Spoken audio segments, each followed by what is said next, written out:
Salut à tous et bienvenue dans le live numéro 21 sur la chaîne Twitch du compte We Are Thunder FR. C'est Pierre qui vous parle, je suis très heureux de vous retrouver pour un nouveau live.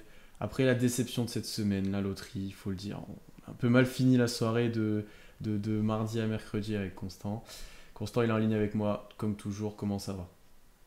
Bah ça va, alors, je vais vous livrer une petite anecdote. Je travaille actuellement, je suis saisonnier. Après la loterie, je ne suis pas allé me coucher. Et quand je suis allé manger le midi, il y a mes collègues de travail qui m'ont dit: Tu tires la tronche. Je leur ai répondu: Vous connaissez pas la NBA, mais si vous saviez, vous saurez pourquoi.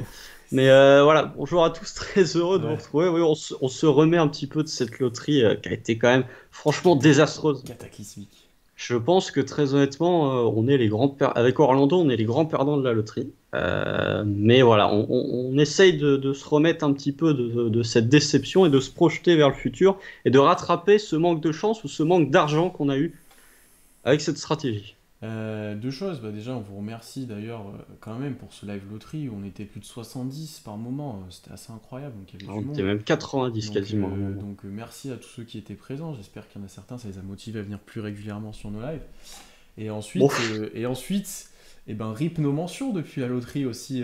Il faut arrêter de paniquer, messieurs, dames, sur les choix de moi j'ai pas draft, sur l'impression les que les gens trades. paniquent, hein. Ah bah moi, pour pas avoir le téléphone de la journée, quand je reviens du taf, c'est compliqué les mentions. Ouais, mais alors après, toi, t'as pas le téléphone de la Ouais, journée parce que c'est moi qui m'occupe du compte là depuis ouais. quelques Et jours, depuis la Constant aime bien loterie. titiller tout le monde sur des choix de draft, sur des trades, et du coup, C'est pas que j'aime bien ouah, titiller tout le monde, c'est que j'ai vu, enfin quand j'ai fait la FAQ là où les gens me posaient des questions au niveau de la draft, j'ai trouvé que c'était particulièrement productif. ouais, Il y avait c'est plein vrai. de questions différentes sur différents ranges avec des visions différentes et vraiment C'est vrai, c'est vrai. Mais cette FAQ pour le coup elle était vraiment bien. et je parle de panique parce qu'on voit que d'un coup ça s'est accéléré avec cette loterie qui s'est mal passée. C'est pour ça que d'un coup ça Oui devient bah c'est imminent. sûr que si on avait été un, On les aurait eu gens moins de auraient moins doutes, paniqué. effectivement. Et ben pour vous donner notre avis justement sur tout ce qu'il y a à faire cette intersaison, comme on vous l'a annoncé et comme vous le voyez, c'est notre podcast stratégie de l'intersaison aujourd'hui. Un podcast qu'on apprécie particulièrement avec Constant, je pense. Ah oui. Avec Constant, chacun de nous va vous donner notre stratégie, nous, pour l'intersaison.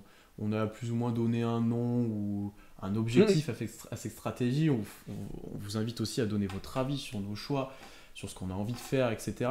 Je vous avoue qu'il y a des trucs c'était un peu plus compliqué que d'autres. On va en discuter tous les deux. Mais n'hésitez pas, vous aussi, à nous donner un petit peu votre avis là-dessus. J'essaierai de mettre un sondage à la fin, voir si ça marche aussi. On a essayé ça l'autre fois. Non, Peut-être mais on moyen que sait ça très bien marche. qui va gagner. Ouais. Ouais. Vous allez voir déjà Ouais. ma stratégie, elle va beaucoup plus vous emballer que celle de Pierre déjà. C'est Donc sûr, moi je suis trop au calme pour prendre un bon truc. moi j'ai pas le temps. Moi j'ai pas le temps. Donc il y aura plusieurs critères qu'on va devoir suivre sur notre stratégie. Et le premier, c'est un petit peu comme j'ai dit l'objectif principal. Et peut-être un nom si tu en as un de la chose que tu veux mettre en place. Donc vas-y Constant, à toi l'honneur de nous présenter eh ben, de ta future stratégie. Oui, alors moi j'ai pas fait de PowerPoint. C'est dommage quand même, hein. J'ai hésité vraiment à Ça faire aurait un été PowerPoint et super vous le cool. Ça présenter. aurait été super cool. Genre deux, Franchement deux, deux présentations PowerPoint, ça aurait été super drôle. j'ai hésité à faire un PowerPoint, mais je l'ai pas fait. Mais j'ai quand même gardé le petit côté olympique de Marseille puisque ma stratégie elle s'appelle le sortons de cette 11e place project. Pour la simple Pour la simple et bonne raison que l'année dernière, j'ai pas souvent raison quand je fais des prédictions, mais l'année dernière, quand on avait fait notre stratégie de l'intersaison, mon projet c'était on fait tout péter, on devient le plus nul possible le plus rapidement. C'est ce que Sam Presti a fait, donc j'espère qu'il va refaire ça cette année, même si j'y crois moyen.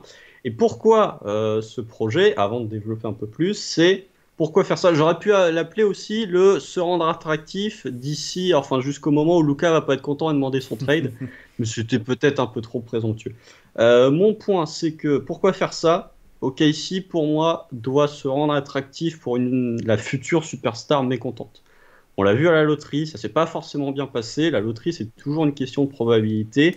Et on est dans une NBA qui, depuis le trade de Paul George, est quand même en train, même depuis avant le trade de Paul George, depuis quelques années, qui est quand même en train de grandement évoluer. On arrive dans des situations où les superstars, même quand elles sont sous contrat, quand elles demandent un trade, elles vont très souvent dans les équipes qu'elles demandent. Oui, Ça devient de exactement. plus en plus rare qu'il y ait des équipes qui acceptent la meilleure offre. C'est plus souvent les joueurs qui décident de leur futur. Et OKC ne signera pas de free agent, ou en tout cas jamais de gros free agent.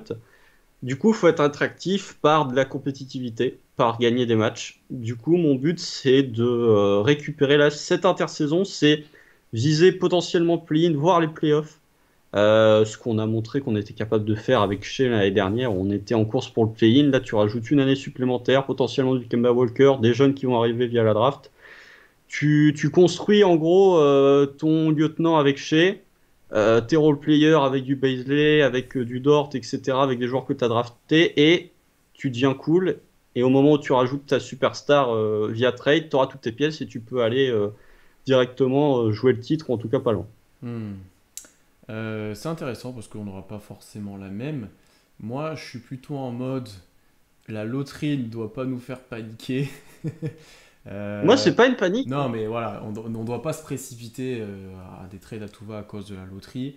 Ce que je veux, et l'un des objectifs, ce sera de trouver un bis. Donc vous allez très vite comprendre comment, peut-être même pas besoin de bouger grand-chose. Et d'être dans de l'attente aussi, encore une fois, peut-être une autre année de stagnation où là aussi, l'année prochaine, il y aura pas mal de joueurs déjà, un peu plus évalués que cette année. On pourra peut-être un peu mieux les évaluer, que cette année, c'était assez n'importe quoi. Donc moi, je suis plutôt dans un wait and see. On va flairer les bons coups, notamment avec Kemba, notamment à la draft aussi. Et je suis plus calme. C'est pas une urgence pour moi d'être attractif. C'est pas une urgence pour moi Bah, d'être très nul. Ça va être compliqué. Je pense qu'on va revenir là-dessus plusieurs voilà, fois. c'est bien D'être ça très le nul, problème. ça va être compliqué. Ça, on est d'accord là-dessus. Donc pourquoi pas aussi avoir de la chance l'année prochaine à la loterie. On a quand même 3 pics aussi l'année prochaine. Il y aura de Ouais, quoi bah, faire faut voir les aussi. pics, hein. Il faut voir Faut les voir pics les pics. effectivement, mais il y aura de quoi faire aussi. Donc voilà un petit peu pour notre présentation générale, je pense, Constant. Est-ce que tu as quelque chose à rajouter déjà? Oui, bah alors, d'un point de vue, en fait, là, tu parlais du fait qu'on wait and see. En fait, le problème, c'est que Hmm, si tu fais du wait and see, tu vas terminer 11e de la conférence Ouest. En fait, tu vas faire les Kings. Tu vas faire ce que font les Kings depuis 15 ans. Ce que faisaient Détroit avant, effectivement, je que suis Troy d'accord. Weaver soit ramené et foutu un grand coup de Karcher. Mais Euh, la problématique de ça, c'est qu'on peut pas être très nul parce qu'en plus, c'est tes jeunes qui te font gagner des matchs, mon chez d'abord, mais un ouais. Dort, etc. Et ça, de faire exploser ça ou tu peux pas les faire reposer non plus trop. Tu vois, c'est assez compliqué. C'est pas comme si tu avais des moyens vétérans, on va dire, un type Kemba ou Warford, que tu pouvais. T'avais qu'une équipe comme ça et que tu pouvais tous les faire reposer. Là, l'année Bah oui. prochaine, tu fais reposer Kemba, ça suffit pas de faire d'OKC une équipe nulle, j'ai envie de dire. Bah, c'est surtout que Shea a joué même pas la moitié de Ouais, la saison ouais. l'année dernière. Bon, si Shea joue pas 40 matchs l'année prochaine, là, faudra peut-être commencer à Oui, s'inquiéter. c'est notre problématique là, du coup. Donc voilà, moi j'avais un scénario, je vous le dis, auquel j'y ai pensé après la loterie, c'était vraiment, est-ce qu'on fait pas genre tout péter? Mais vraiment Ouais, tout, mais genre là, il y a plus personne. c'est pas possible.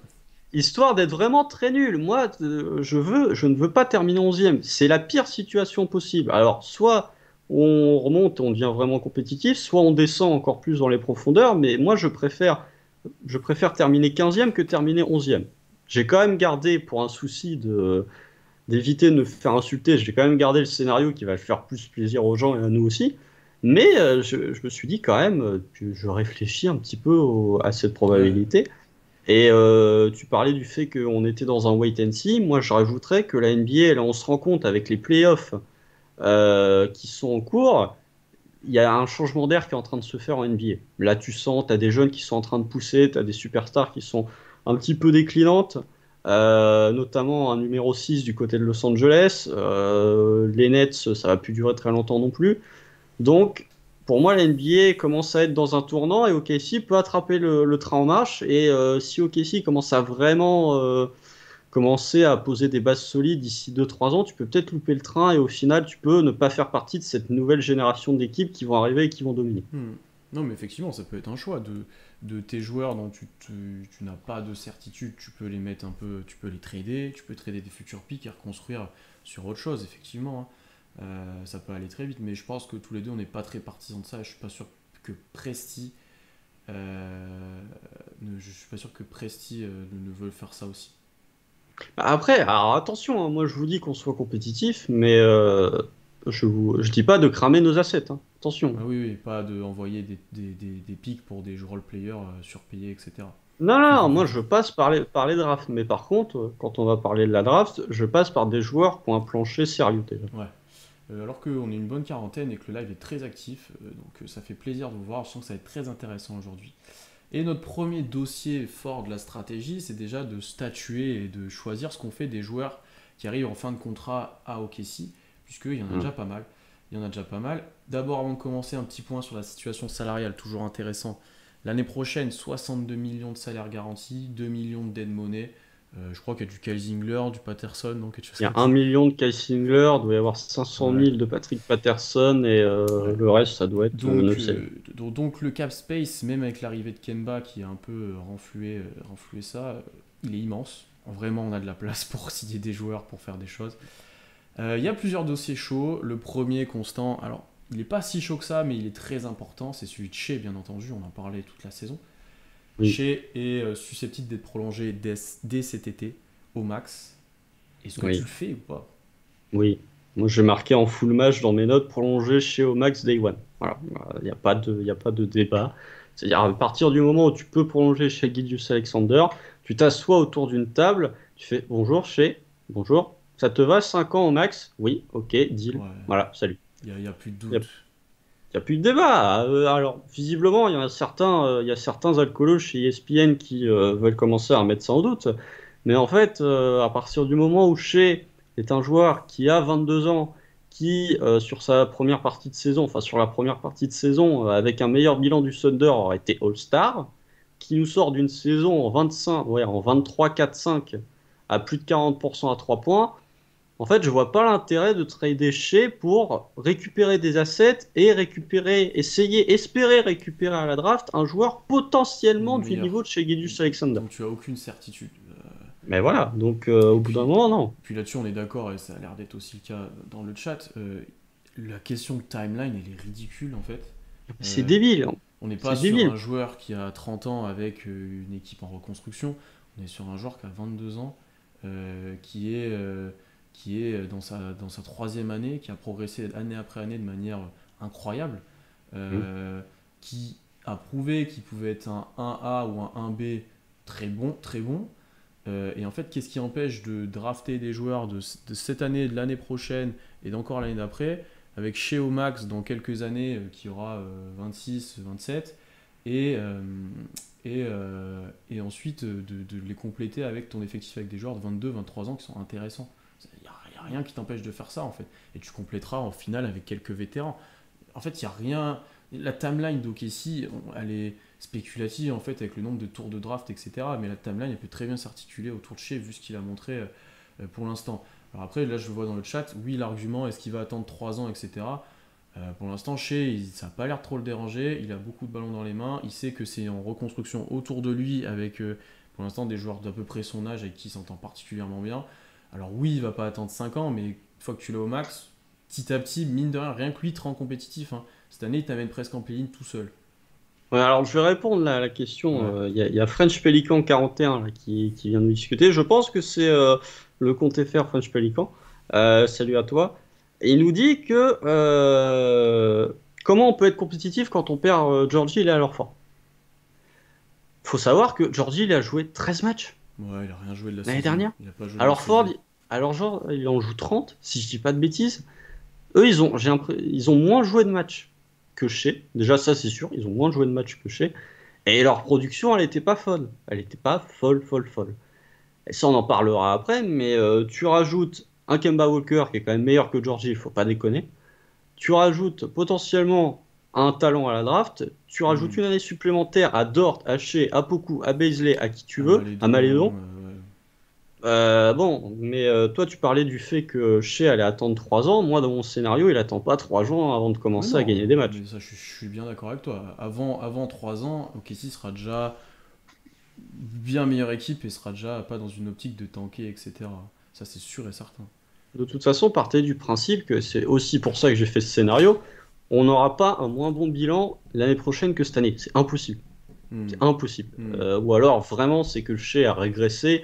ou qui a eu des blessures partout, mais c'est impossible qu'on ait un moins bon Ça, bilan l'année prochaine que cette année. ça paraît vrai, ça, je suis plutôt d'accord avec toi. Et après, oui, on nous parle du mentoring, mais Kemba va jouer ce rôle-là l'année prochaine.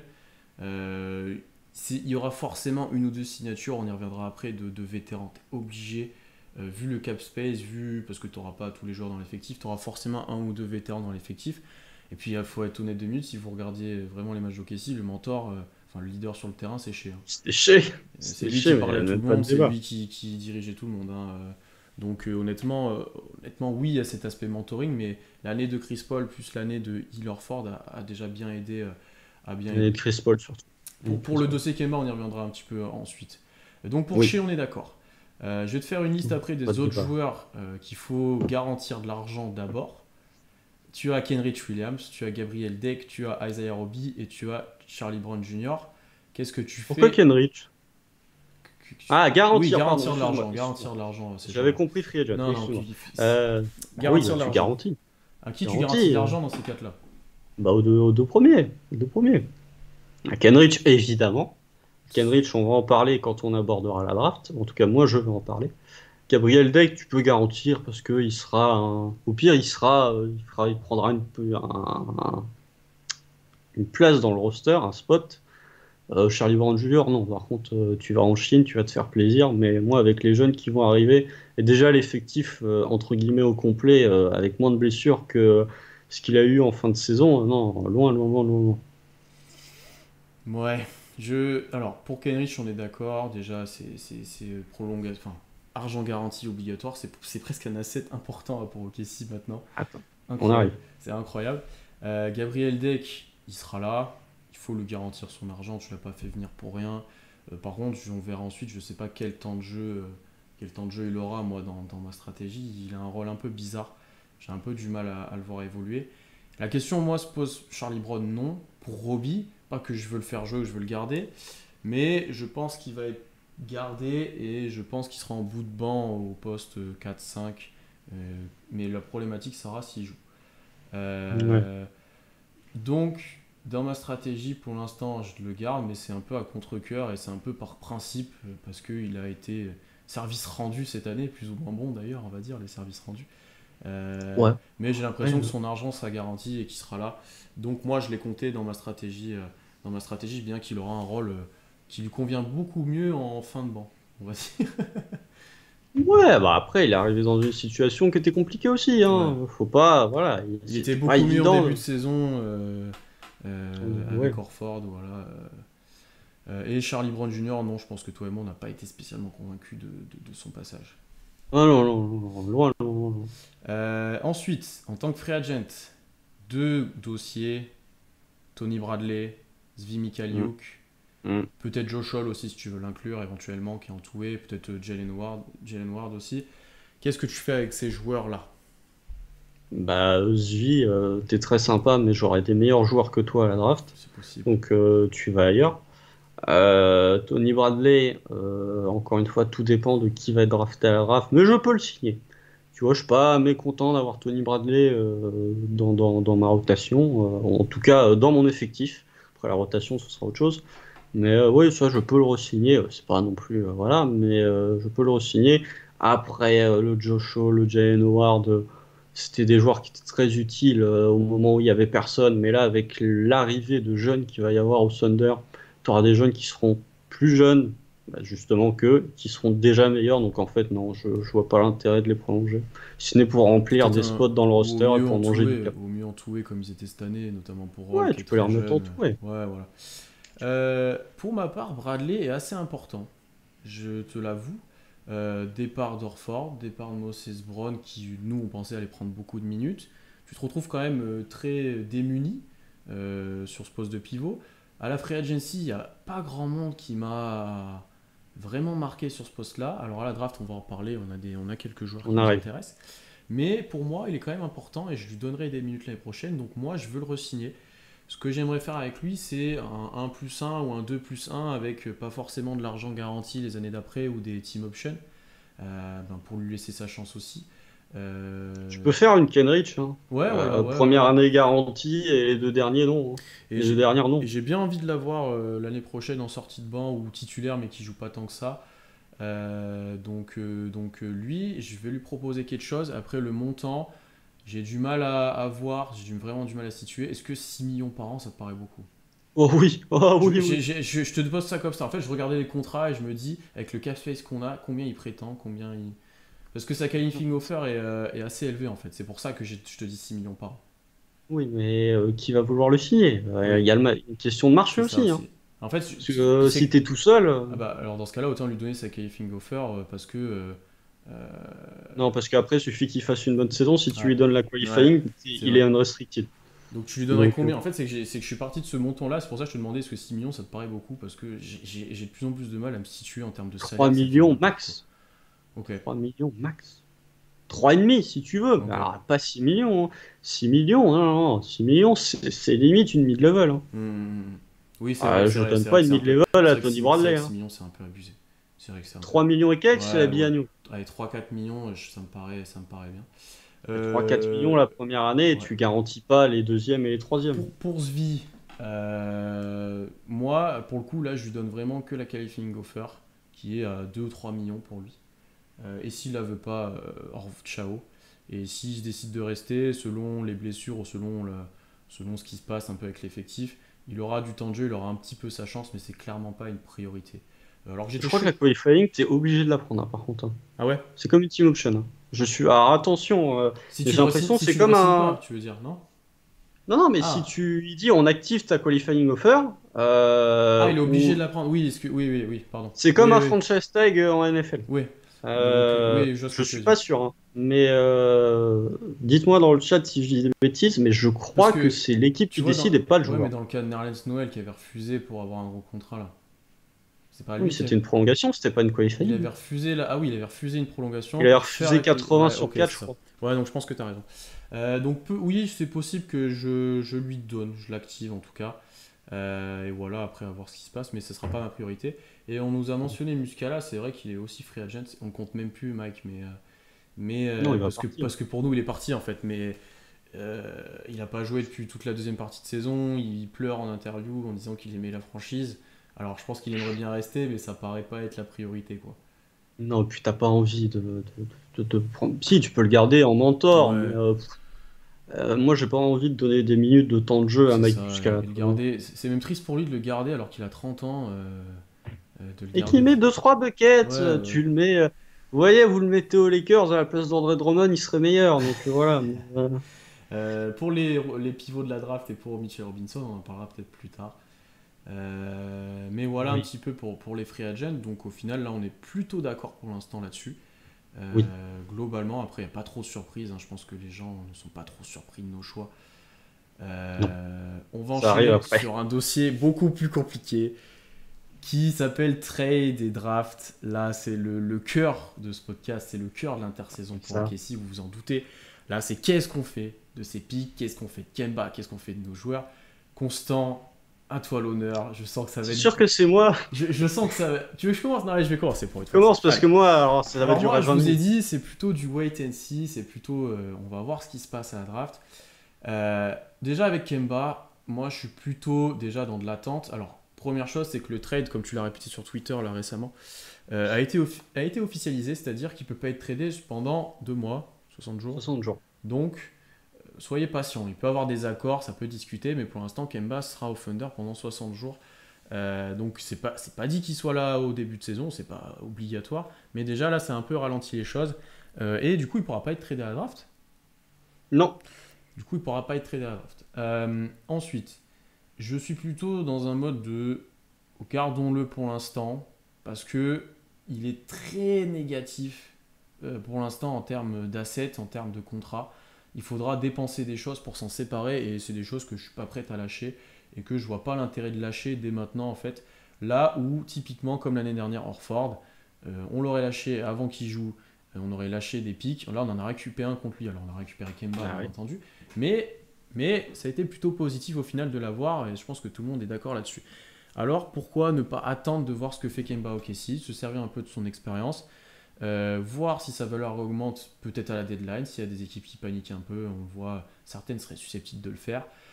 Peut-être à la fin de saison prochaine, déjà, quand il aura 1 an de moins de contrat.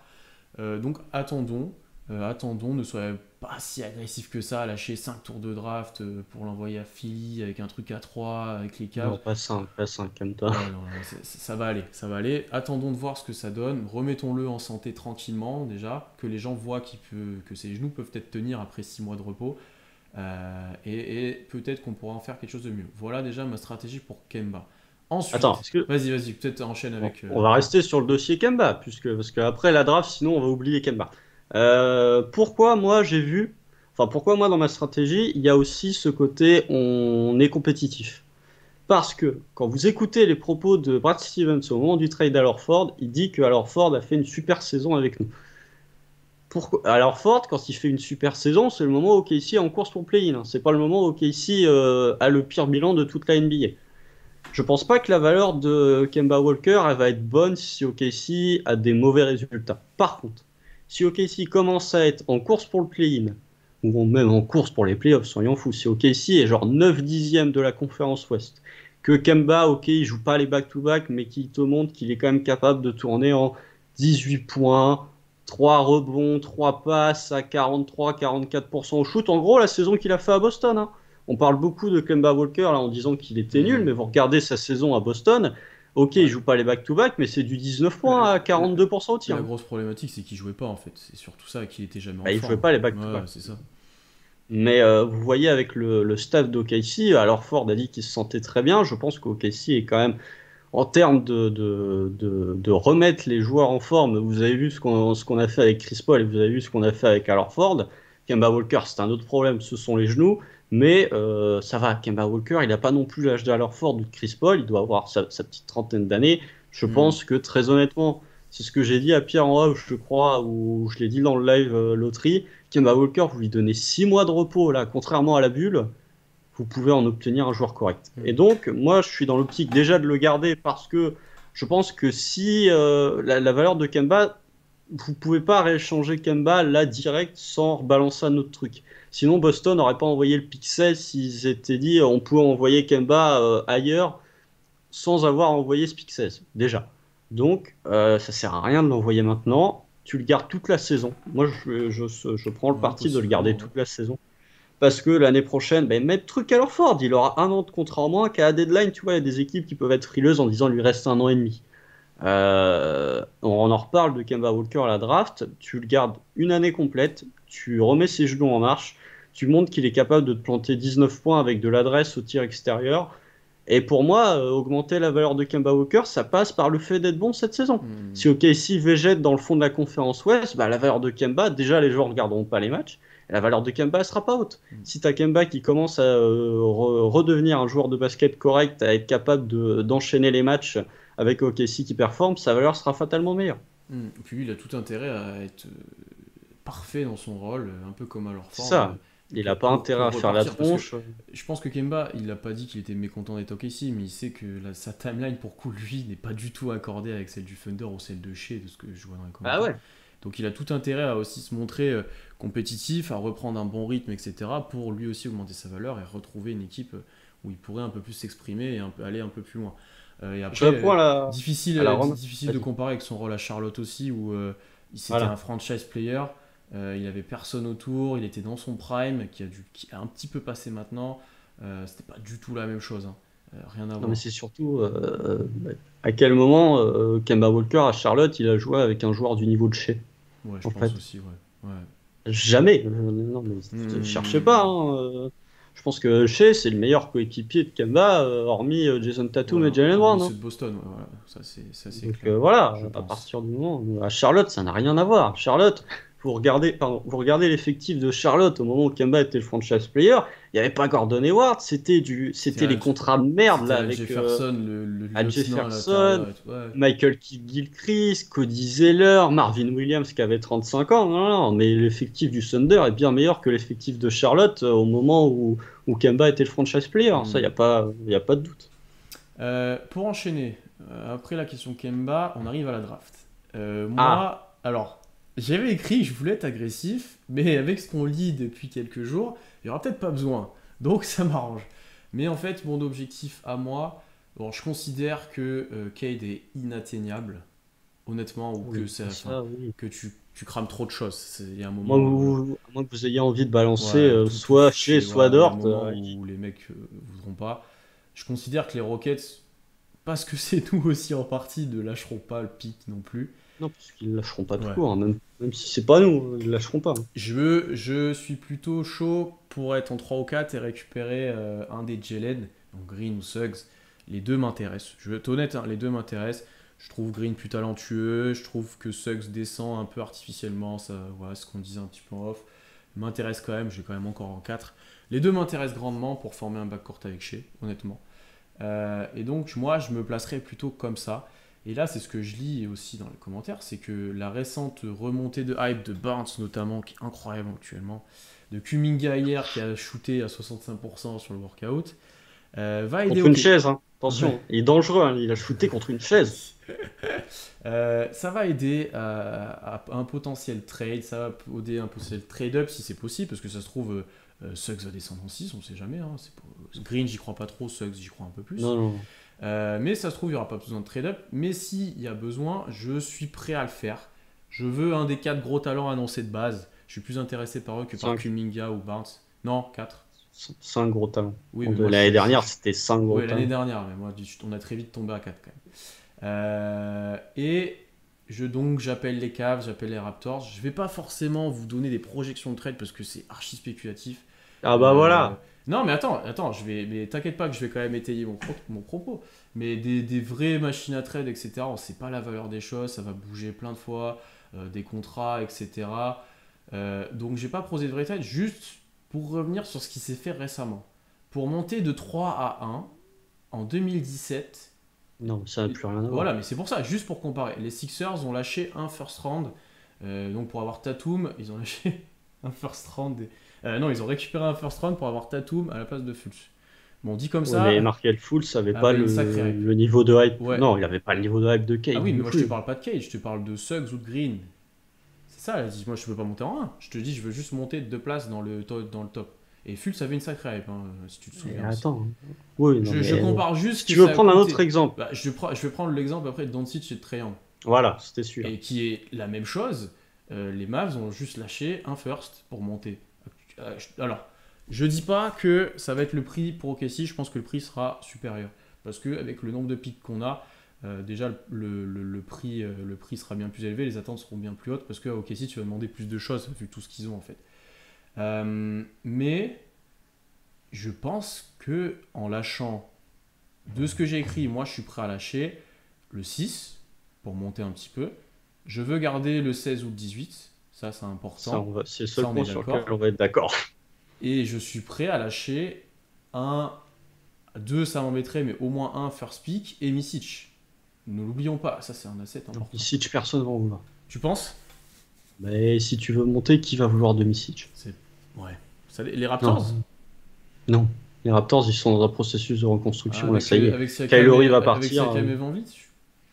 Mais bien sûr que si, Pierre. Et Kyle Lowry, tu vas voir qu'il va Oui, partir. je suis là. d'accord avec toi que Lowry sera plus, mais Siakam et Van Vliet, c'est pas Shea, tu vois, c'est pas beaucoup Shea. Attention quand même, Pascal Non, mais Siakam. je te parle- Je sais qu'il a fait une Non, mauvaise mais saison, je mais te quand parle même. pas en termes de niveau, je te parle en termes d'âge. Oui, mais après, si t'es Toronto, tiens, on va se mettre à la place. Pour moi, Toronto, c'est pas eux qu'il faut appeler. Si tu veux monter, vraiment, t'appelles Cleveland. Pour moi, Ouais, t'appelles Cleveland, pas ils sont Toronto. prêts à faire n'importe quoi de toute façon. C'est pas qu'ils sont prêts à faire n'importe Ouais. quoi, c'est qu'ils ont déjà Garland, Okoro, Larry Jr., Jarrett Allen. T'as une base. Contrairement à Toronto, qui a pas de base de jeunes, hormis OG Anunoby, qui est encore Ouais, un mais poil t'as jeune. Siakam et Van Vliet qui sont pour moi des joueurs importants et qui seront pas prêts de. C'est une transition bizarre, hein. Je suis pas sûr que l'année prochaine ils tankent Toronto. Bah, en tout cas, c'est ce qu'ils ont fait cette Oui, saison. oui, je suis bien d'accord avec toi. Mais tu vois, s'ils re-signent Trent, si ils ont Anunoby, s'ils ont Van Vliet, s'ils ont Siakam, est-ce que t'es si loin que ça à l'est?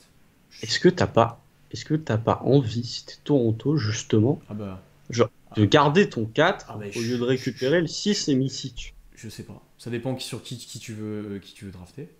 Genre, imagine, là, on part dans un scénario où t'as Kate qui part en 1, ça c'est sûr. Mobley qui part en 2, pour moi c'est sûr à 75% qui part en 2. Cleveland, imagine Cleveland, ils font les fous.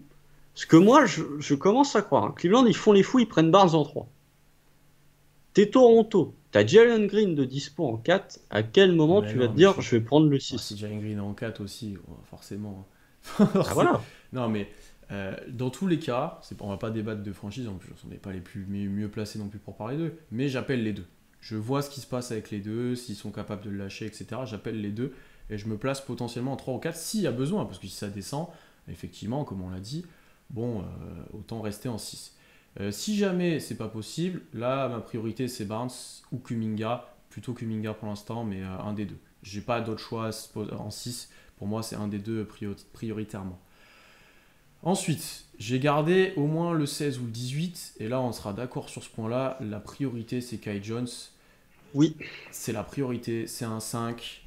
Alors pas qu'on draft au fit, mais lui c'est un 5 avec un gros potentiel, capable un peu de tout faire, un peu une licorne petite. Non, petite. Pas licorne. Si, il était décrit comme ça. Si, j'ai lu ça Pas en une Scouty. licorne. Si. Oh, mais faut arrêter avec Ah oui, ce il veut mot rien dire, de toute licorne. façon, il veut rien dire. Dans tous les cas, il veut rien dire. Arrêtez, la licorne, c'était Christophe Porzingis. Au final, c'est limite c'est un poney. C'est un bœuf. C'est un poney. C'est un âne. Non, mais les gens, ça illustre ce que c'est aux gens. C'est un joueur très long. En fait, quand ils savent pas décrire un joueur, ils disent ça, oui, il a un profil de licorne. C'est juste les gars, vous savez pas comment décrire le joueur, c'est tout. C'est pas faux. Mais dans tous les cas, c'est un joueur très long, capable d'un peu tout faire par flash, offensivement et défensivement, qui est plutôt intéressant. Donc lui, c'est une de mes priorités à ce niveau-là, même l'une des seules. Je pense qu'on aura l'occasion d'en reparler, lui, dans les différents épisodes draft, notamment avec Alan. Lui, c'est ma priorité. Ensuite, le mieux, du coup, ça serait d'avoir Suggs ou Green. Sinon, d'autres joueurs qui m'intéressent, et ça, j'en ai déjà parlé avec toi, Zaire Williams, Jalen Johnson. Moi, je veux tenter un pari comme ça, en fait. Je veux parler, notamment Johnson, archi talentueux, qui est descendu parce que Duke, oui, c'est Duke, ça se passait pas bien. Kentucky ou Duke? Oui, Duke. Non, Duke. Ça se passait pas bien parce qu'il y a des petits comportements, etc. Lui, les interviews vont être très importantes, mais il a déjà eu des interviews. Ouais, en plus, oui, mais c'est pour ça. Déjà, apparemment, c'était pas si pire, donc pourquoi pas. Et c'est un truc qu'on a discuté en off juste avant, si jamais j'ai pas pu trade up, notamment pour être en 3 ou 4, qu'il me reste le 6, 16 et 18, pourquoi pas faire 16 plus 18 pour monter un petit peu et s'assurer un Kai Jones justement, ou un joueur un peu plus intéressant. Mais lui, j'ai bien envie de l'avoir dans l'effectif, je trouve qu'il est plutôt intéressant dans le futur. Donc c'est l'une de mes priorités. Donc l'objectif dans tout ça, c'est de me ressortir avec un 1B pour Shea, donc Green ou Suggs, et ensuite développer peut-être un autre joueur, donc notamment Jones, peut-être en sortie de banc, tu vois, où il aurait un peu de temps de jeu, une vingtaine de minutes, tu vois. C'est là que Bradley serait par exemple utile pour moi. Alors c'est pas très compétitif, mais ça pose pour moi une bonne base aussi, tu vois. Donc c'est pas très compétitif, ça dépend. Oui, c'est vrai que ça dépend du niveau aussi de Suggs ou Green, par exemple. Ça dépend. Parce que franchement, regardez le 5 majeur du Thunder, là, sans même parler de prospects. C'est Kemba Walker, Shai Gilgeous-Alexander, Lugensdorf, Darius Bazley et on sait pas. Et ouais, vous regardez déjà le backcourt chez Kemba Dort, ça va. Vous avez un scoreur à 3 niveaux qui joue à un niveau All-Star. Vous avez un défenseur qui, avec un meilleur bilan, aurait déjà fini dans une All-Defensive cette année. Et vous avez potentiellement Kemba qui était quand même la saison dernière un joueur qui, quand il jouait, tournait à 20 points de moyenne. Ça va. Donc voilà. Est-ce que tu as fini? Est-ce que je peux passer à ma stratégie? Ça a à peu près fini. Voilà donc moi, on serait plutôt quand même dans de la formation, entre guillemets, encore une année avec un Kemba, mais en étant peut-être un peu meilleur que l'année dernière, pas en jouant le gros tanking comme on a pu le faire, ça dépend de la situation, mais je me vois mal le faire l'année prochaine, ça. Mais avec des joueurs intéressants, ça peut être par exemple Green ou Suggs qui au début sort du banc avec un Kemba qui joue pas tant que ça et qui a beaucoup de ballons du coup en sortie de banc quand Shea n'est pas là, qui joue aussi avec Shea. Oui, ça peut même aller petit tu, hein, ça me choquerait pas, mais D'ailleurs, on aura un très bon banc. Autant on n'a pas de poste 5 titulaire, par contre, on aura un banc que je trouve plutôt Attendez, j'arrive. intéressant.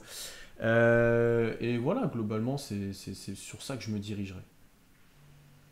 Tu n'as pas parlé du second tour, ça tombe bien, tu me l'as laissé. Ah oui, c'est vrai qu'on a en Euh, plus des pics hauts de second tour qui peuvent aider à on a monter. 34-36. Ouais, Alors, tu as bien parlé là, donc maintenant ça à va être toi. à mon tour. Moi, je suis pas particulièrement friand à l'idée de trade-up dans la draft. Si tu récupères un des Jalen, c'est vachement bien. Mais en fait, moi, dans ma prédiction, je suis pas parti du principe que ces picks vont être disponibles. Hmm. J'ai trois cas de figure différents, avec des petites variantes, mais j'ai trois scénarios différents. Il y en a qu'un seul où je trade up, c'est s'il y a un Barnes qui monte et que en 5, tu as potentiellement, ou en 4 ou 5, tu as encore un des deux Jalen qui est encore dispo. Ça, c'est mon seul scénario parce que sinon le prix ça va être infernal. Et comme tu l'as dit, j'ai encore envie, moi, de drafter. Enfin, dans cette équipe, j'ai pas envie de balancer mon 16 et mon 18. OKC est une équipe qui a besoin de talent. Peu importe le poste, peu importe le profil, pas tant que ça, mais au final, OKC, je l'ai vu dans le chat, pourquoi rajouter autant de jeunes alors que on en a déjà pas mal? Rajouter quoi? Tu veux... Non, mais c'est surtout, genre, ça dépend déjà de ce que tu veux ajouter, et la question, elle se pose pas quand tu es en année 2 de Bah construction. oui. Elle se posera quand tu seras dans 2 3 ans, où là, tu auras un effectif qui commencera à devenir vraiment sérieux. Là, oui, tu pourras te poser la Hmm. question, mais là, à partir... Genre, vous me dites dans le chat, là, je vous vois plus parce que j'ai mes notes, mais Pierre, tu pourras me le dire. Hormis chez Dort, potentiellement Poku, potentiellement Baisley, potentiellement Malédon. Et encore, vous voyez qui s'inscrire vraiment durablement dans le futur du Thunder. Sachant que Malédon sera probablement jamais un titulaire. Baisley, on se pose des questions aussi. Les seules certitudes que tu as sur tes jeunes, c'est chez et Dort. Vous n'allez pas me dire, vous n'avez pas envie de rajouter des jeunes dans cet effectif. C'est ce qu'on dit souvent. Déjà. Quel joueur seront dans la future très bonne équipe du Thunder qu'on a vu cette année? Voilà. Pas Donc, tant que ça, je pense, hein. Donc effectivement, bah, t'as chez et Dort. Au mieux, t'as chez et Dort. ou beaucoup. Donc voilà. Ou Poku aussi, mais Poku, il sera dans un rôle différent. Ouais. Donc voilà. Moi, je suis parti dans une optique de trade down. Il y a un scénario où je trade down parce que je trouve qu'en fait, je vais vous expliquer pourquoi. Effectivement, il y a le top 4.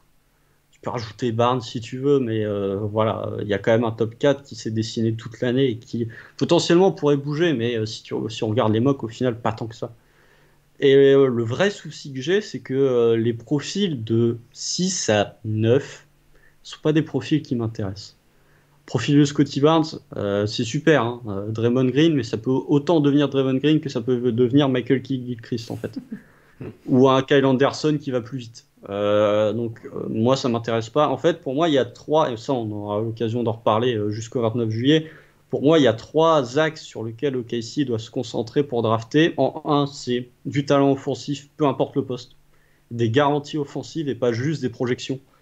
En 2, un 5 mobile qui peut défendre et qui peut un minimum shooter. Et en 3, un Suendi avec un peu de création pour les autres. Et en fait, Scotty Barnes, vous pouvez vous dire, il défend, il crée pour les autres, mais j'ai pas envie de balancer mon pick 6 pour un joueur sur lequel tu n'as aucune garantie au Sur shoot. un mec qui tire pas, ouais. Puis lui, il sait même pas, il y a des flashs et tout. C'est que s'il tire très vraiment, c'est compliqué, quoi. Donc voilà, moi j'ai aucune envie de drafter Scotty Barnes, mais je remets pas en cause la force du joueur, ni son côté défensif. C'est probablement le meilleur défenseur de toute la draft. Mais en tout cas, c'est quasi le seul qui peut défendre les 5 postes. Mais moi, j'ai pas envie de drafter Scotty Barnes en 6. Trop d'années, on a eu des joueurs, Ouais. des 3, où on disait ah oui, s'il peut mettre ses tirs, effectivement, il va devenir fort. Non, c'est mort, c'est bon. En plus, ça colle pas avec ce que recherche Presti depuis l'année dernière. Ça colle pas avec la mentalité de jeu de Mark Delno. Donc, non. Oh, ça Euh, peut se débattre encore, mais ça dépend comment tu l'utilises en attaque, en fait. Mais faudrait faire jouer 5 en attaque, en fait, pour que ça marche. Ouais, bah alors, bonne chance quand même pour le faire jouer 5 en attaque. Mais pour moi, tu peux le faire jouer 5 en défense, 5 en défense, mais 5 en attaque. Je suis pas Bah, convaincu nous, qu'il ait avec la des. qualité de rebond. Ouais, mais vu, nous, on joue en end-off au large, où il pourrait être second ball handler, tu sais, sur du short roll, etc. Ah, C'est mais dans pas ce cas-là, il faut jouer scandaleux. en faire un cheval. Oui, mais c'est ce qu'on fait. Ouais, mais c'est ce qu'on fait. Ouais, mais le problème, tu joues en fer à cheval avec Darius Baisley, Lugensdort et Scotty Barnes Ah non, mais après, il faut faire des sur le choix. Non, mais parquet. après, je suis d'accord avec toi qu'en termes de spacing et tout, il va falloir faire des choix autres. Ah non, mais Voilà, ça c'est clair. c'est Ah non, ça, mais dans ça ma le tête, problème. c'était.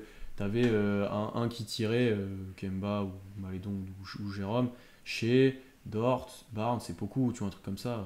C'est pour ça que. Ouais, bah alors défensivement, tu vas souffrir, Ouais, hein. faut que Barnes soit très très très très fort. Bah ouais, parce que ou alors que Poku prenne de la masse Ouais, physique, mais Poku cette année, il a plus joué 3 que 4, hein. ouais. Donc voilà, Barnes, je suis pas très très chaud. Kuminga, pourtant, vous savez que je l'aime bien, et en plus, il cocherait certaines cases du Thunder, côté un des plus, si ce n'est le plus jeune joueur de la draft. Patience, vraiment grosse patience pour Jonathan Kuminga. Profil avec un plafond. Le plafond de Jonathan Kuminga, pour moi, il est au-dessus des Evan Mobley, il est au-dessus des Jalen Green, il est au-dessus des Suggs, de qui vous voulez. Il n'y a que Kay qui a un plafond plus élevé pour moi que Kuminga. Alors après, entre le plafond théorique et le plafond réel, il y a une grosse différence. Pour moi, Kuminga, il serait très bien soit Orlando, soit OKC. Parce que même si là, on parle d'un scénario où moi, je veux faire d'OKC une équipe relativement forte l'année prochaine, je pense que ce ne sera pas le cas. Et que ce soit Orlando, que ce soit OKC, ce seront des franchises où il n'y aura pas de médiatisation et où, en plus, il n'y aura pas d'attente. Donc tu peux laisser, un peu comme Poku, tu peux laisser Kuminga faire n'importe quoi en saison rookie et augmenter son niveau année après année. Ça là-dessus, en sortie de banc, où il a un rôle avec un peu de balle en main pour qu'il aille prendre des tirs sous le cercle, où il a un peu de move, où il a des choses, ces choses-là, tu vois, à côté de beaucoup de Baisley, c'est pas scandaleux en soi. C'est pas. Non, ça je suis d'accord. Non, moi je préfère drafter Kuminga que Barnes d'un Ça, mais simple ça, point de vue je plafond. l'ai dit aussi tout à l'heure, je pense que je préfère lui. Oui, mais je donne, Hmm, je je te confirme rejoins. tes propos. Je te rejoins. Voilà. Alors, un autre point, comme ça après on va arrêter sur les joueurs qui savent pas shooter et qui risquent de partir dans le range entre 6 et 9. Keon Moi, Johnson. je le veux pas. C'est pas que je l'aime pas, Non, mais mais non. les points positifs quand même. Les points Ah oui, positifs de Keon Johnson. il a cassé, Meilleur défense. il a cassé le combine. Il a cassé le combat déjà. Moi, c'était pas ça le point positif. Le point positif, c'était meilleur défenseur guard de toute la draft.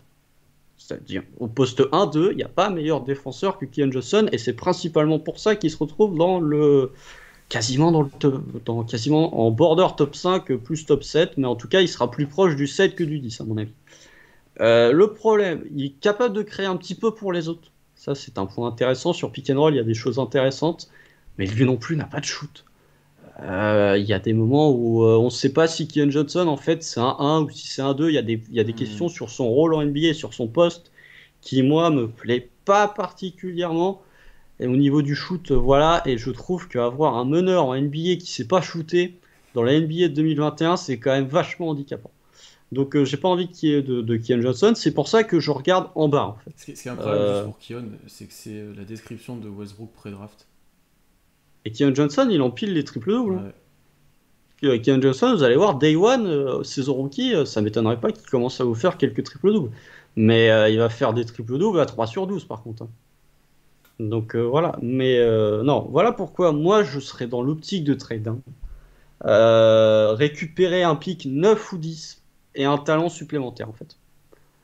Parce que je considère que tu as des joueurs en 9 ou en 10 qui sont très intéressants. Moses Moody, le frère Wagner, Book Knight. Il y a des joueurs, Hmm. Guidi si vous voulez. Il y a des joueurs que moi je trouve intéressants qui sont dans un profil que je recherche. Et je me dis, au lieu de reach Ouais. sur ces joueurs-là, Hmm. en 6, autant trade down pour aller les récupérer quand ils seront encore dispo. Du coup, ce que je fais, c'est que j'appelle les Kings en 9. Je leur dis, bonjour, vous voulez Scotty Barnes, vous? Ou vous voulez Keon Johnson? Parce que c'est vrai que le backcourt Keon Johnson, De'Aaron Fox, il serait quand même pas mal. Eh ben écoutez, vous me filez le 9, vous me filez Marvin Bagley, qui est en dernière année de contrat, et vous me filez un autre truc en plus, et c'est un deal. Et en 9, je te draft Moody, je te draft Book Knight, je te draft même Davion Mitchell, hein, bon, qui est peut-être un peu vieux, mais Hmm. qui a quand même un profil intéressant. Je te draft un de ces joueurs-là. Ou alors, j'appelle les Pels en 10, et je leur fais bonjour, vous voulez le 6, vous en fait, hein? Eh ben, vous me filez Nickel Alexander Walker et le 10.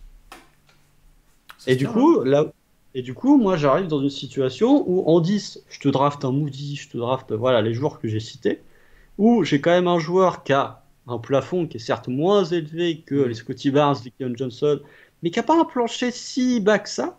et je te récupère un autre joueur talentueux. Parce que je vous vois venir déjà les gens avec Marvin Bagley, les blessures, ok, le comportement, ok, mais Marvin Bagley, c'est quand même un joueur qui déçoit, alors que sa dernière saison à Sacramento, il est en 14-7.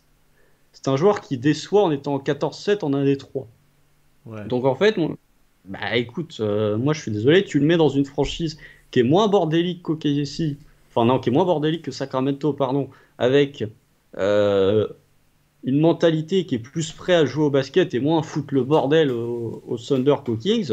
Moi je suis convaincu qu'il peut cartonner. Et on en parlera aussi quand on parlera des free agents. Moi je suis prêt à prendre des paris sur des joueurs qui ont un profil, enfin qui ont un potentiel important mais qui n'ont pas confirmé. Je pense que OKC n'a C'est pas ça. fait ça avec Kevin Porter. Marvin Bagley, typiquement, c'est un joueur jeune qui viendrait combler des trous à ton poste 4, poste 5, qui a quand même un bout de shoot extérieur qui serait pas cher à récupérer. Pour moi, OKC doit tenter le pari. Tu risques pas grand-chose, ouais, effectivement. Voilà, donc pour moi, c'est un pari à tenter. Et voilà. Ou Nickel Alexander Walker pour déconner aussi, pour t'apporter potentiellement du. Oui, le coup, c'est aussi pour t'apporter, encore une fois, du talent offensif sur un poste de guard. Ensuite, parce que j'ai déjà fait très long, pour moi, il y a deux scénarios. Ensuite, il y a deux scénarios concernant les pics 16 et les pics 18. Il y a un scénario qui pour moi n'est non négociable, c'est Kate Jones. Dans tous mes scénarios que j'ai fait, OKC récupère Kate Jones parce que il est trop bien en fait. Il y a un moment où, pour moi, il me fait un peu penser à un Siakam, hein. C'est un Siakam light, mais vous regardez le profil de Pascal Siakam au moment où il est drafté, vous regardez le profil de Kate Jones là au moment où il va être drafté dans quelques semaines, les deux se ressemblent. Kate Jones peut défendre en termes de mobilité pour un 5, c'est super. C'est exactement ce que tu demandes à un intérieur moderne en NBA qui n'est pas une superstar. Commence à développer un petit bout de shoot extérieur, rendre ses lancers aussi.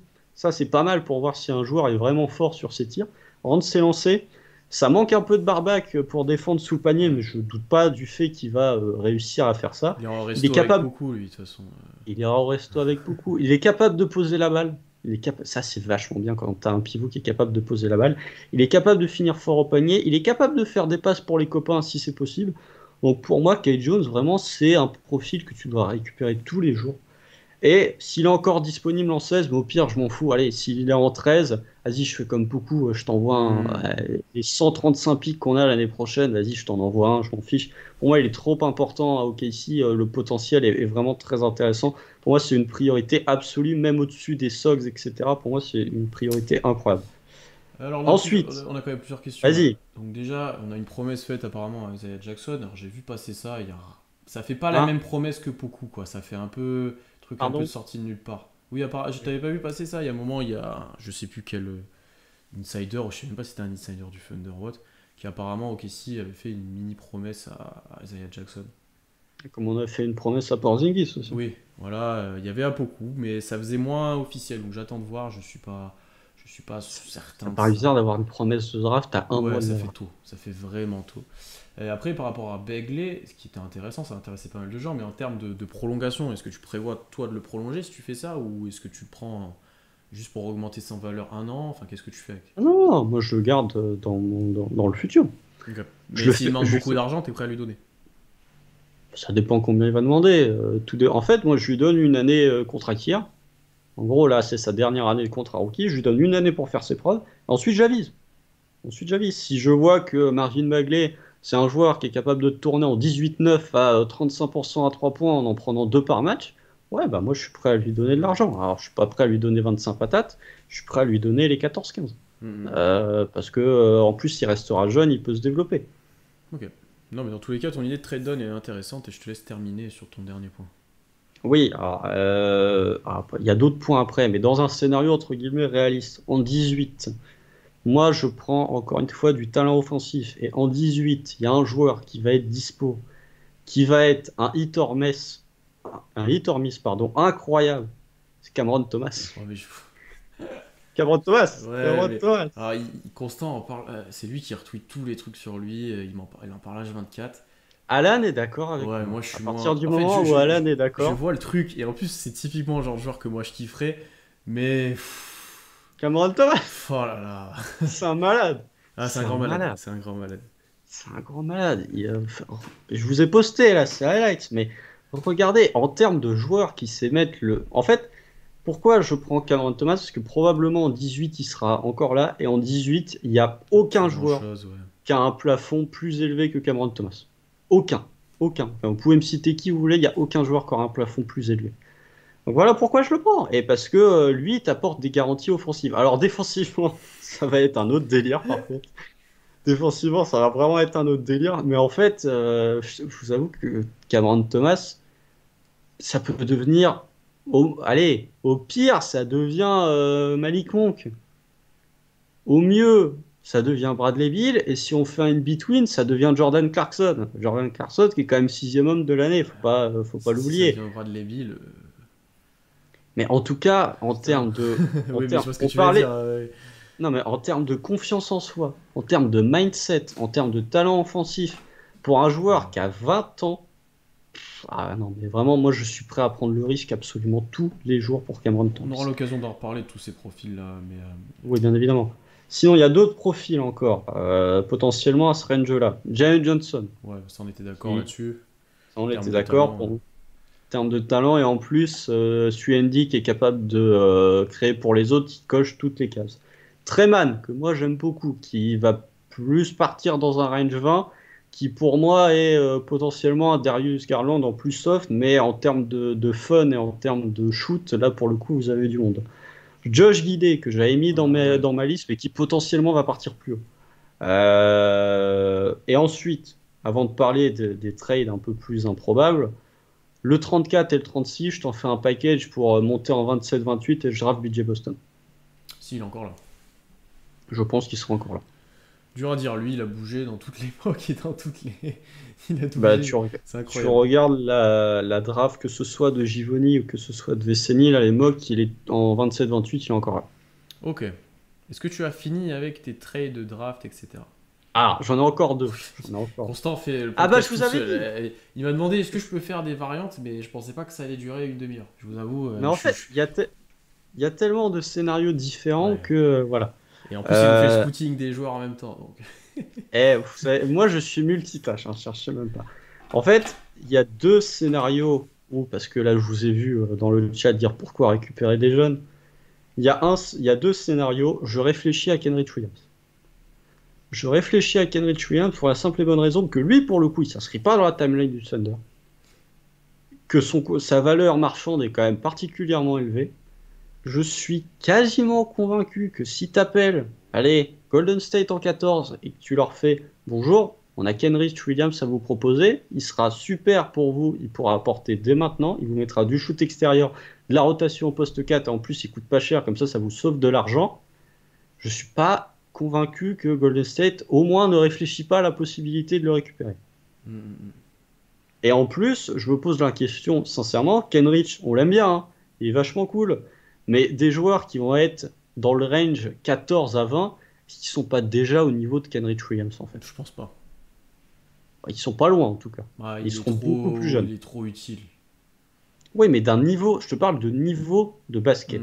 Ouais, mais après il y a les niveau basket. Choses, tu vois, bah oui. Tu vois, Kenrich Williams, tu le fais jouer en playoff, ça me choque pas du tout. Oui, mais je pense que Kenrich Williams, si tu veux, si tu peux récupérer un pick dans le top 20 pour Kenrich Williams, moi je réfléchis à le faire, très honnêtement. Donc voilà. Et une autre question aussi où je me pose, c'est Ty Jerome. Parce que Ty Jerome, là, dans 2 semaines, il va avoir 24 ans. Lui, pour le coup, sa valeur marchande, elle peut être forte aussi. Alors en fait, Ty Jerome, si vous appelez des équipes, encore une fois, dans ce range de 14 à 20, de fin de loterie jusqu'au top 20, c'est des équipes qui sont en playoff, mais qui n'ont pas encore franchi ce step. Je me dis qu'il y a des équipes qui vont être intéressées par l'idée de récupérer Ty Jerome. Et là encore, j'ai le raisonnement de me dire, Ty Jerome, il est fun, hein, il tourne à 40% à 3 points et tout. Mais il a 24 ans.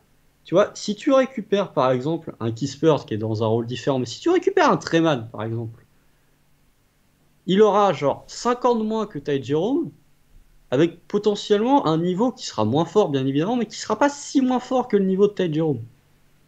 Donc, moi, je réfléchis à cette possibilité-là. En fait, moi, je pars dans l'optique vraiment de dire Kenrich Williams, Ty Jerome, c'est des joueurs qui ont du mal à rentrer dans la timeline du Thunder. Et si tu récupères un joueur dans le top 20, ils seront potentiellement un peu moins forts, mais beaucoup plus jeunes qu'eux, avec un plafond plus élevé. Après, ça nous embête autant que vous de lâcher un des deux, hein. Ah, mais moi, ça me fait pas Ah non, plaisir, hein, attention. je déteste ça, mais moi, même dans mon scénario où il y a un Suggs ou Green qui arrive, Ty Jerome, il va pas forcément voir le terrain. D'un point de vue de De rotationnel rotation, aussi. ça va être compliqué parce que Malédon sera devant lui, c'est sûr. Ça va être super compliqué. Kenrich, voilà, il faut peut-être le maximiser maintenant qu'il a un contrat utile, je suis d'accord avec toi. Mais ça m'embête. À voir ce que tu peux en faire aussi, parce que direct contre un pic, est-ce que les Warriors le font? Ça serait beaucoup basé sur l'économie d'argent du coup, mais à voir. On a une question de Tom aussi, est-ce qu'on avait peur des problèmes de roster spot en draftant tous ces gars? Bah, on n'a pas tant de joueurs sous contrat que ça en fait l'année prochaine pour l'instant. 9 ou 8, sans compter Williams, sans compter Robbie par exemple. Donc normalement, il devrait quand même avoir de la place pour drafter quelques mecs. Et pour leur laisser de la place dans l'effectif. En fait, il y a pas mal de joueurs qui vont être sur le départ, hein. Là, ceux de la fin de saison, il y en a plein qui seront pas là dès l'année prochaine, c'est certain. Ah ouais. Donc normalement, il y a plutôt de la place pour le faire. Ok, ça fait beaucoup de choses. Et sachant qu'il nous reste quand même un point dans notre stratégie à aborder, Constant, qui est celle des free agents. Bon, on va faire vite, hein. Les free agents, ça va aller vite. Les free agents, ça va aller vite parce que OKC, on en signe presque jamais. Parce que l'année prochaine, il n'y en a pas énormément d'intéressants, surtout pour là au stade où on en est de la reconstruction, etc. Tu avais plus de noms que moi. Moi, je t'avoue qu'à moi, je t'ai envoyé un message, je lui ai dit, je sais pas quoi faire de mon argent. Moi, j'ai 2 noms, hein, c'est tout. Donc, vas-y, je te laisse dire tes noms. Bah, Je suis tout en ouillé et fait, curieux là. non, mais alors, en fait, je vous ai parlé là de Marvin Bagley en disant je suis prêt à prendre des paris sur des joueurs avec un haut potentiel qui n'ont pas encore totalement confirmé. Mes 2 noms, c'est Lonzo Ball et Lauri Markkanen. Je dis pas que j'ai envie de les signer, je dis juste que je m'y intéresse. Mhm. Lonzo Ball, en fonction de qui tu draftes, ça va commencer à devenir compliqué. À moins que Il y a Lonzo beaucoup Ball de commence guards. vraiment à se. À moins que tu commences à faire de Lonzo Ball un poste 3, tu vois, un Ouais. peu à la Iguodala. Ce qui peut en soi, hein, puisqu'il a la taille, voilà, mais là, ça va commencer à devenir compliqué. Lauri Markkanen, je sais qu'on a beaucoup, donc du coup, il n'y a aucun intérêt. Je dis juste que si tu as un joueur pas trop cher, qui a quand même du potentiel et qui n'a pas confirmé, je m'y intéresse. Je m'y intéresse. C'est pas une question de. Voilà, ça me fait pas plaisir non plus, ça me ferait pas plaisir de voir Lauri Markkanen. Je dis juste qu'en fait, moi, je suis dans une optique de. Si tu peux récupérer des jeunes qui ont du potentiel, qui n'a pas encore été exploité, moi, je Autant dis tenter. au moins intéresse-toi. En fait, moi j'étais dans cette optique-là et il n'y a aucun joueur qui m'a fait cet effet-là. Alors Lonzo, je veux bien, mais je le vois pas. Je pense qu'il aura des meilleures offres, plus intéressantes pour lui, et en plus avec tous les guards, etc., compliqués. Markkanen, j'ai du mal. J'ai vraiment du mal. Sachant qu'on a sa version améliorée avec beaucoup. Tu vois, bon, j'exagère un peu, mais c'est en vrai, j'ai un peu de mal avec ça. Donc moi je t'avoue que j'étais vraiment pas fan de profil. J'ai quelques noms. C'était plus pour te demander ton avis que autre chose. Est-ce qu'un Zach Collins, tu tentes? Parce qu'il va. Zach Collins, bah, encore une fois, hein, potentiel inexploité. Ouais. Zach Mais Collins. tu vois, je préfère. Est-ce que je tente plutôt lui moins cher qu'un Mark Cannon? Tu vois, Ah oui. moi je pense, hein. Oui. Mais moi, je partais du principe que Zach Collins, en fait, il va rester à Portland. Tu penses qu'ils vont sortir l'argent pour le faire? Tout dépend combien il demande. Encore une fois, logique économique, il n'y a pas tant d'équipes qui ont de la Oui, place c'est dans le pour ça, cap, ouais, hein, ouais. l'année prochaine. C'est pour ça. On nous a Donc, parlé de Mitchell Robinson, mais Mitchell Robinson n'est pas encore free agent en fait. C'est comme la même situation que chez, si je me trompe pas. En fait, ils peuvent le prolonger dès cette année, c'est ça? alors là, pour le coup, c'est à son second tour, Mitchell Ouais. Robinson, je suis pas convaincu, hein. Je sais plus Au quel niveau des contrat il caps, a. bah, il a un contrat de second tour, je crois que c'était 3 ans, genre à 1,5. Bah, si tu peux récupérer Mitchell Ah bah Robinson, ouais. s'il arrête de se casser la main à chaque fois qu'il met C'est un vrai que lui, pied par contre, sur un parquet injury NBA, prone, c'est quand même. On est bah, je haut sais là. pas si c'est vraiment une jury prone à partir du moment où tu te pètes la main à chaque fois que ou le poignet à chaque fois Moi, à que tu as un partir du truc. moment où tu joues pas la moitié de la saison, enfin, c'est compliqué quoi. Bah, Shea a pas joué la moitié de Il la est saison, il est pas en. une jury prone Il est pour autant. en. Bah, il pourra l'être, c'est ce qu'on disait. Peut-être que petit à petit, ouais, tu vois. Lui, ça fait quand même plusieurs années Parle où pas il de a pas malheur. mal de trucs. Il est en team option l'année prochaine à 1,8 million. Et je Ah pense bah, que. ils vont la prendre. C'est leurs 5 starters. Ouais, je pense qu'ils sont. Ouais, mais est-ce qu'ils vont pas le prolonger en fait? C'est ça la grande question avec. Bah si, ils vont le prolonger. New Euh, York, t'as pas envie de lâcher Ouais. Mitchell Robinson. Moi C'est un aussi. des rares jeunes qui leur reste. C'est vrai. Et qui est quand même intéressant. Peut-être qu'il les aurait Oui, aidés un oui. petit peu cette année en plus. Bon, même s'il y avait Nerlens, ouais. J'avais aussi, moi, en fait, vu que j'étais très démuni au poste 5, notamment si Kat Jones n'était pas là, je voulais juste un vétéran pour aider éventuellement les jeunes, tu vois, dans la formation, si c'est Jones, si c'est Bradley, etc. Tu vois, un Dieng pas cher qui peut être utile, un Ed Davis, un Biombo, j'ai vu qu'il y avait, mais ça fait pas rêver. Hein. Mais c'est vraiment les seuls noms, je me dis, ouais, il peut être utile, il joue 10 minutes, il aide un peu les jeunes pivots à se développer, tu vois. Oh. Tu Ah, vois, mais là, t'es dans une optique je- de gagner, non, limite. non, non, c'est d'une optique de. Je sais même pas si ces joueurs-là jouent, c'est une optique de formation, de compléter l'effectif. Vraiment, en fait, c'est même pas de gagner. De boucher les trous. On nous dit Daniel Tice, ouais, Daniel Tice c'est même trop fort. Il prendrait trop de minutes pour nous. Tu vois. Bah, Daniel Tice, moi j'aime bien le profil, mais après, je vois pas pourquoi Mm. Chicago voudrait pas le garder, par exemple. Et Tom nous dit si soit ils activent l'option, soit il devient une restricted free agent l'année prochaine, Mitchell Robinson. Ok. Ouais. Après, voilà. On, a- Mais non, mais en termes de free agent, on a vite fait le tour. Hein, ouais. mais, On avait, juste par rapport à ton trade de Kenrich, est-ce que Kenrich plus Misic contre le pick 14 des Warriors, ça le fait? franchement, je pense... en tout cas, ils y réfléchissent. Mm. Parce que tu as deux joueurs à très bas coût qui vont être des joueurs avec un impact immédiat en sortie de banc. Sachant que les Warriors, ils sont dans une merde financière, je pense que tu peux. Déjà, ils sont dans une merde financière parce qu'il y a les contrats max de Steph, de Clay, il y a le contrat de Draymond Green, il y a le contrat d'Andrew Wiggins. En plus, ils vont encore plus payer cher parce que leur pick set, faut pas oublier que les rookies, ça coûte de Ça l'argent. coûte les pics au chevaux, ouais. Donc, si tu peux, en fait, en 14, hormis un Kispert, par exemple, quel joueur va leur apporter immédiatement plus que Kenrich Williams et Misic? Je sais pas. Il y en a pas. Ouais. Ah, on va voir Il y si en a c'est pas. plausible, on va voir si c'est plausible, ouais, effectivement. Donc tu leur économises des sous en leur apportant deux joueurs qui peuvent t'apporter, t'apporter quelque chose tout de suite en sortie de banc. Moi je suis les Warriors, je réfléchis. On avait la fameuse question du Max sur John Collins. La fameuse. Il prendra pas Qui le est, max. qui est en clip dans la chaîne, voilà, qui est exactement ça qui est en clip. Ouais, non, mais il prendra pas le max, ça, faut arrêter. Qu'est-ce qu'on a loupé? Vite Krejci, on en parle aussi, qui sera sûrement dans l'effectif l'année prochaine, au moins en G-League. Le G-League. Hein. G-League est peut-être entouré, serait peut-être. Non, je sais pas quel. Non, il a pas un contrat garanti, je crois pas pour l'instant. Non, mais il a. Est-ce qu'il a déjà été signé? Je suis pas sûr. Mais en tout cas, il était avec l'effectif, c'est ça qui me paraît. Ah, bah s'il était Tu avec vois, enfin, il l'effectif. était avec Ouais. il était dans la bulle G-League, il était. Voilà. Et après, on nous parle, est-ce qu'on n'utilise pas les trade exception qui disparaîtront ensuite fin octobre? Le problématique, c'est Alors, que. les trade exception, les gars, c'est qu'il faut être au-dessus du cap. Ouais, et puis pour des trades comme on fait ou des signatures, non, ce serait pour lisser des trades tu vois, si on trade Kemba contre un joueur encore plus cher, tu vois, ou un truc comme ça. Non, mais Et puis, faudrait en plus, genre. il faut être au-dessus du cap, donc, voilà. C'est genre, on fait genre le 3 et Kevin Love, par exemple. Ouais, Tu vois, en ouais, termes de récupérer de gros contrats. ouais. Tu ferais le 3 et Kevin Que Love. certains ont envie de faire d'ailleurs. J'ai vu passer un J'ai vu paquet de Ben fois, ça. Simmons dans le chat aussi. Hein. Ouais. Euh, Tu sais, on est vraiment non, la mais poubelle de la ligue, tous les joueurs qui actuellement c'est ce que sont. je t'ai C'est dit. incroyable. Hein. Tous les joueurs avec un contrat un peu handicapant, en fait, ils sont en mode on va l'envoyer au KC. Mais les gars, calmez-vous, en fait. Genre, au bout d'un moment, faut arrêter. Mais non, mais au niveau des free agents, après, y a pas de truc. Mais voilà, encore une fois, moi, je pars sur des. Si jamais tu veux signer. Ou va emmerder des franchises. Typiquement, Oui, ce que faisaient les Nets à une certaine époque, va proposer genre des gros contrats à certains joueurs et en mode, tu vas voir les équipes en mode, allez-y, alignez-vous. Mm. Mais par contre, vous allez le payer cher. Hein. ça, Mais alignez-vous. ouais. Mais après, qui est prétendant à ça, à part Collins, cette année, tu vois? Lonzo. Lonzo, ouais. Après, t'as pas Mazeux. Non, mais cette free agency, elle a baissé Giannis, à partir du moment où Giannis a prolongé. Voilà.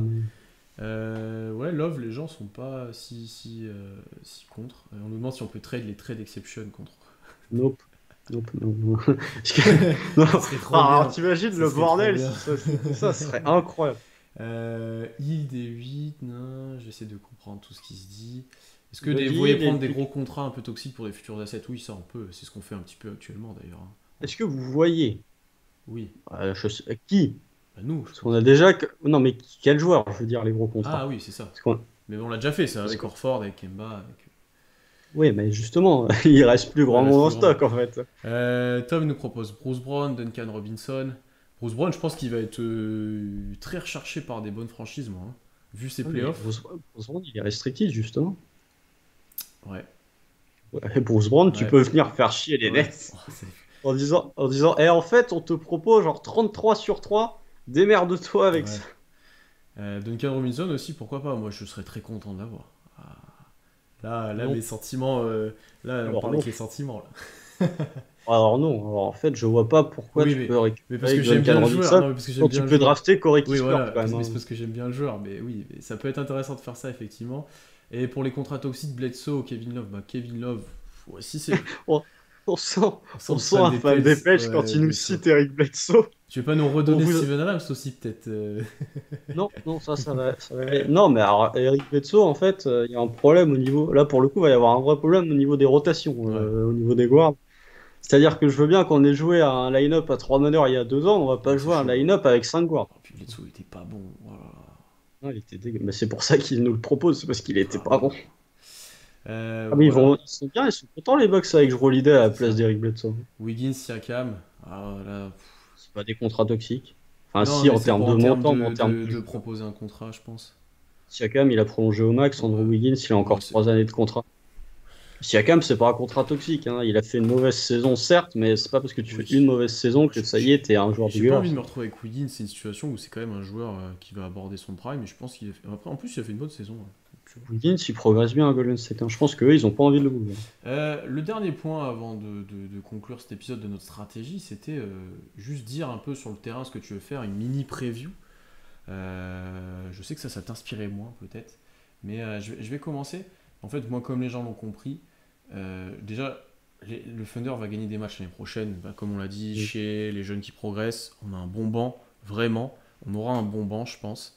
Jeune, mais assez bon. D'ailleurs, cette année, c'était pas trop le banc qui a posé problème, contrairement à ce qu'on avait pu penser, toi et moi, à part certains moments. Le banc était plutôt efficace. Euh, Au début, Kemba start et je laisse en gros Suggs et Green si je les Alors, ai. tes Euh, rotations. ben, je commence avec Kemba, Shea, Dort, Poku, Baisley. Ça, c'est mon doute. Et peut-être Bradley. Peut-être. Et ensuite, en sortie de banc, j'ai Suggs ou Green avec Maledon. J'ai du Kenrich Williams. J'ai du Baisley ou Poku. J'ai du Kai Jones si on a pu l'avoir avec un peu de chance. Et éventuellement, en 11-12, j'ai du Deck et du Ty Jerome en fait. Toi, Euh, tu fais une rotation à 12. Non, non, non, je les fais pas forcément jouer le 11-12. C'est ceux qui rentrent s'il y a des blessés, s'il y a des repos de Kemba, s'il y a. Tu vois ce que je veux dire? Ouais, Si... deck pour suppléer Kemba en repos, ouais, Oui, c'est non, vachement mais efficace. tu m'as compris quoi. Si t'as Poku qui a la grippe et tu vois. Si t'as Poku qui a la diarrhée parce Ouais, qu'il a mangé, ouais, il a c'est trop ça. mangé de KFC, Les voilà. back-to-back Kemba joue pas, t'as Ty Jerome, enfin tu vois. Ouais. Ouais, ouais, bah écoute, alors sur le terrain, avant que je donne moi mon effectif, mais sur le terrain, toi, dans quelle optique du Et coup t'es? dans quelle équipe quoi, pardon? Dans quelle optique tu es du Je coup suis sur le dans terrain? l'optique de. Je fais jouer, je joue le maximum possible. De toute façon, ça va gagner des matchs, mais pas assez pour prétendre à quelque chose. Donc on risque de tomber dans un ventre mou, mais au final, cette année, on n'était pas forcément dans un ventre mou. On se retrouve pas avec un choix si fou que ça. Euh, ouais, je laisse une année de développement. Ouais, peut-être tu seras dans le ventre mou, mais je laisse cette fois, on essaie d'être compétitif avec le groupe qui a, pas à tanker une demi-saison. Je pense que j'ai envie de former plus que l'année dernière, où au final qu'est-ce qui a été tant formé que ça, tu vois? À part chez au début de saison, voilà, le début de saison où tu es Si, Dort a bien Dort, progressé quand ouais. même. Mais est-ce que la fin de saison, elle n'a pas été si formatrice que ça? Je Non, maintiens. parce que t'as des joueurs qui seront plus dans Voilà, la qui plupart seront ne plus seront dans la plus là. rotation. Donc, La moi, plupart, ça a formé un peu Malédon, un j'ai petit envie peu de quand même. commencer de construire quelque chose, en fait.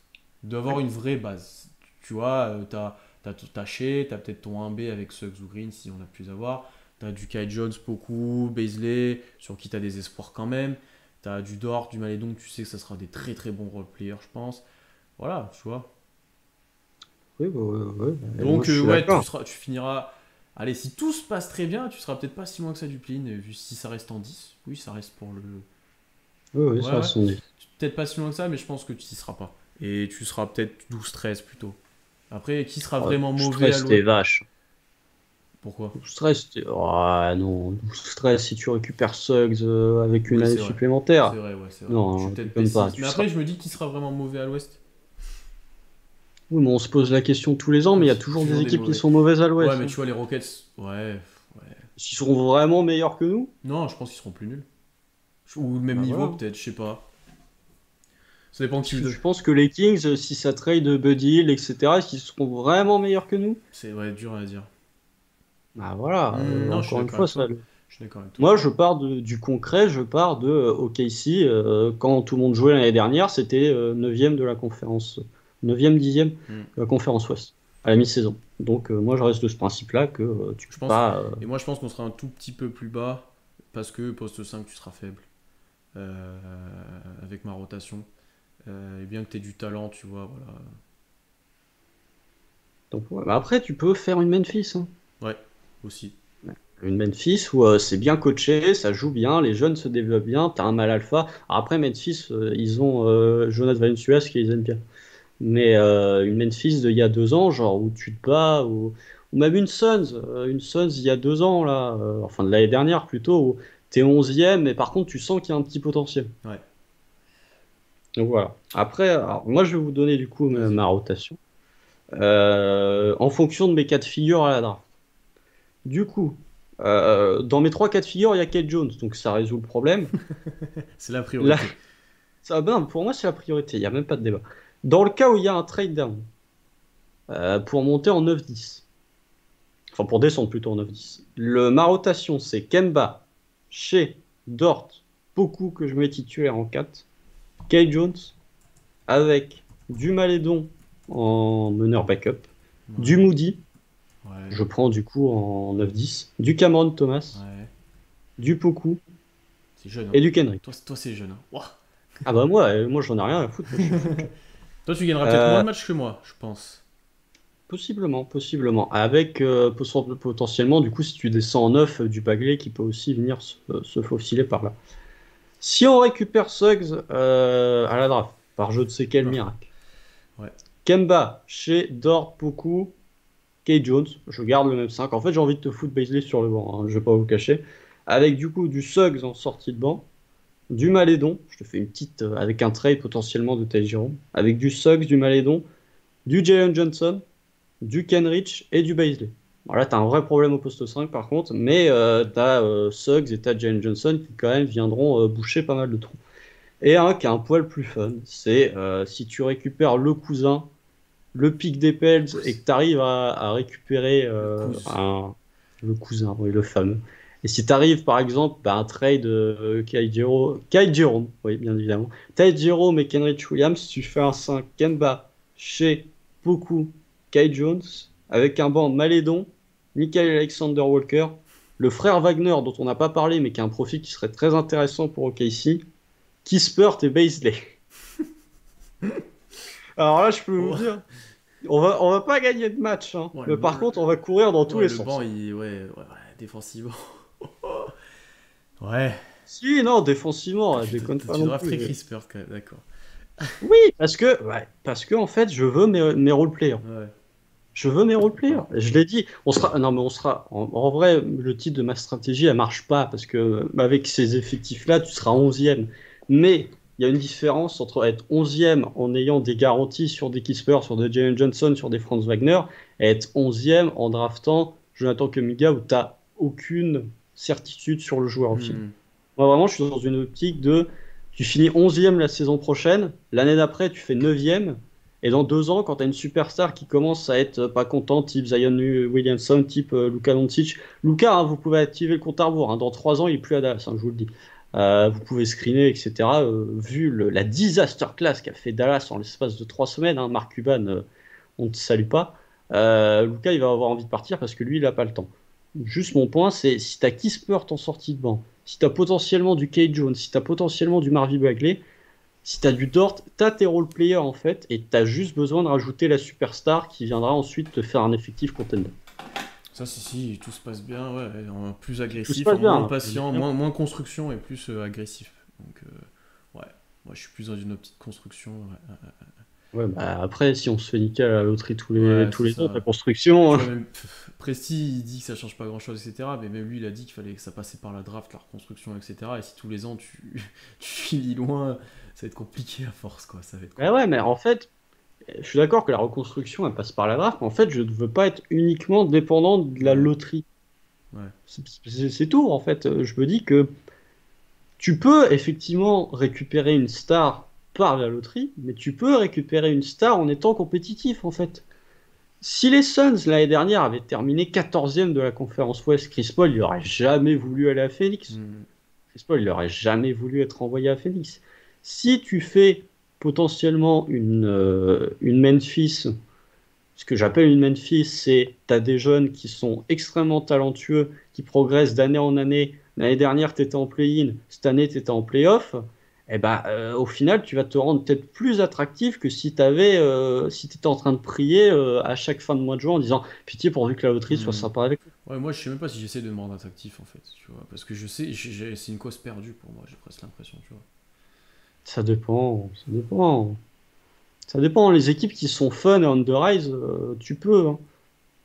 Même Ouais. regarde ce qu'a fait Atlanta. Atlanta, et pourtant, bon, alors ok, il y a des rappeurs de partout, ça a l'air d'être une ville cool. Mais en termes d'attractivité NBA, c'est pas la Ouais, mais folie, ils ont hein. signé plus de joueurs en une intersaison que nous dans l'histoire, quoi. Oui, mais avant ça, ils avaient signé qui à Atlanta? Je Pourquoi sais. ils ont signé? Parce que tu avais Trae Young, parce que tu avais DeAndre Hunter, parce que tu avais John Collins, parce que tu avais Kevin Huerter. Tu avais des jeunes qui poussaient. Et à partir du moment où ils ont rajouté les deux, trois petites signatures, Clint Capella, c'est un trade, hein, c'est pas une signature de free agency, hein.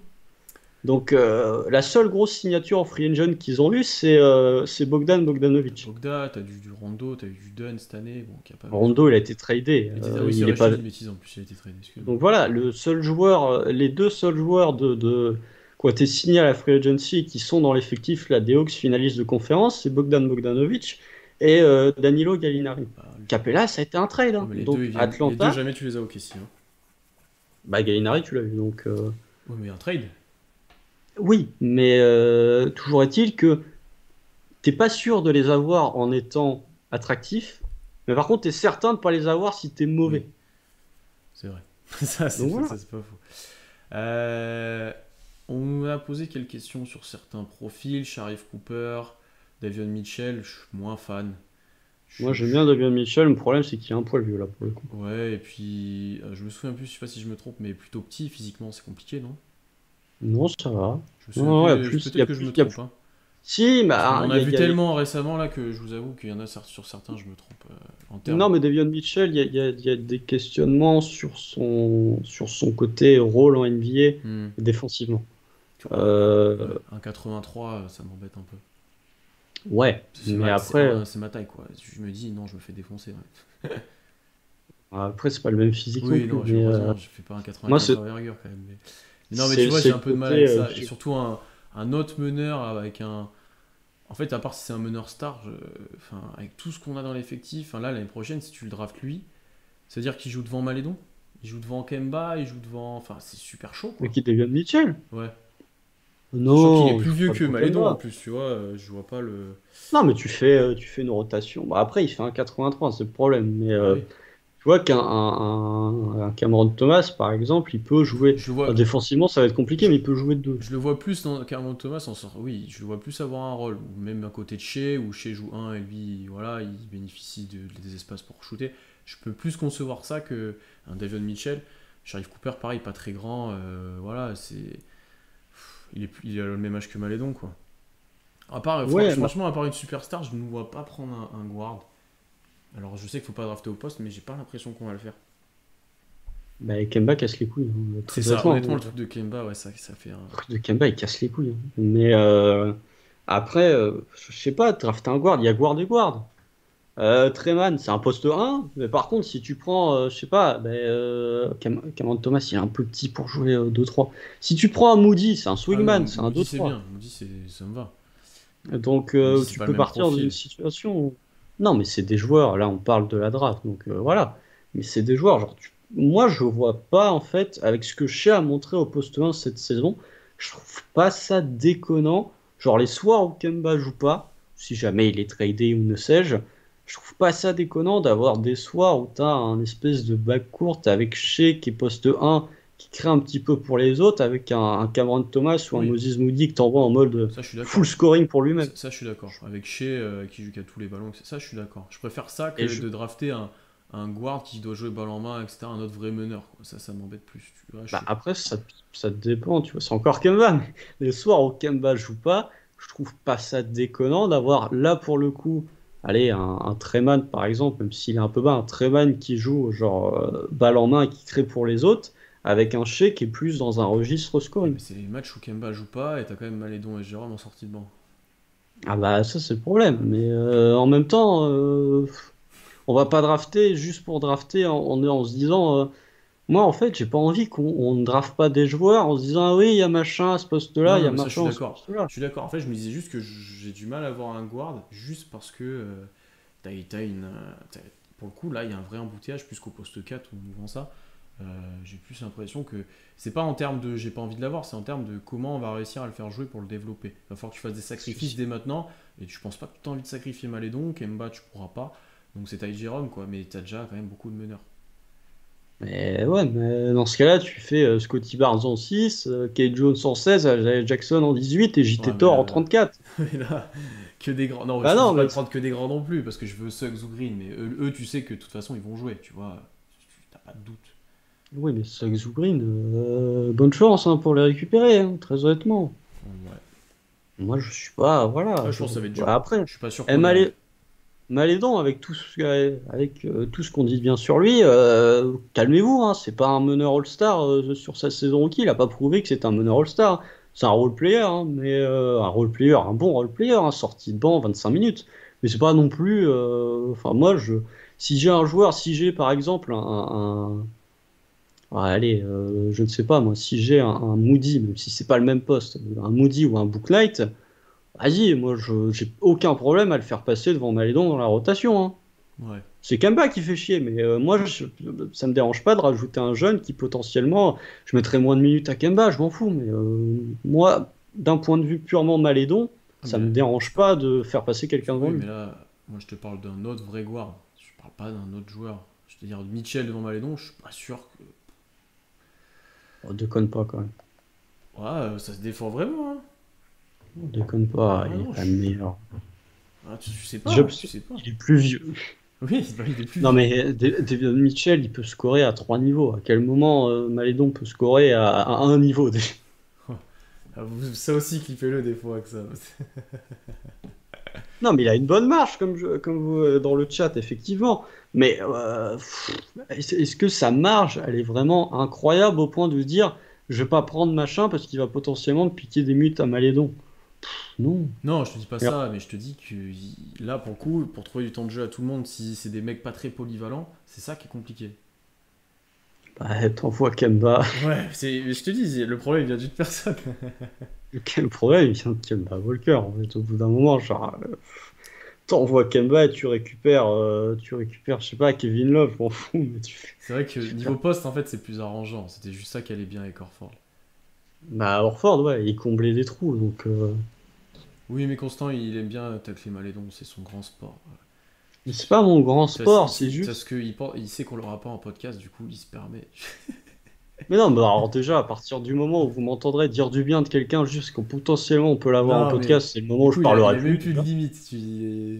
Mais non, mais Théo Malédon, alors très honnêtement, hein, vous me dites dans le chat, Théo Malédon, s'il n'était pas français, est-ce que vous seriez tous in love de lui? Ah, bah, il y aurait Non, moins vous de. diriez c'est un bon joueur, et vous seriez pas en mode, dès qu'on dit un truc négatif sur Malédon, vous êtes en mode ah là là, c'est terrible, qu'est-ce qu'il raconte? Je dis pas que, je viens de vous dire que Malédon, pour moi, c'est un joueur qui peut jouer 25 minutes en sortie de banc dans une équipe compétitive. Je vous Ouais, dis bah. pas que c'est un joueur nul. Non, mais là, oui, tu présentes un peu mieux que ce que t'as dit avant, où t'as dit Mitchell, il est meilleur que lui. Ça, t'as aucune certitude et t'étais dur. Je suis désolé. Mais en tout cas, toi, tu regardes juste les profils. Potentiellement, c'est pas déconnant de dire que Malédon est meilleur que Davion Mitchell, mais c'est pas déconnant non plus de dire que Davion Mitchell est potentiellement meilleur que Malédon.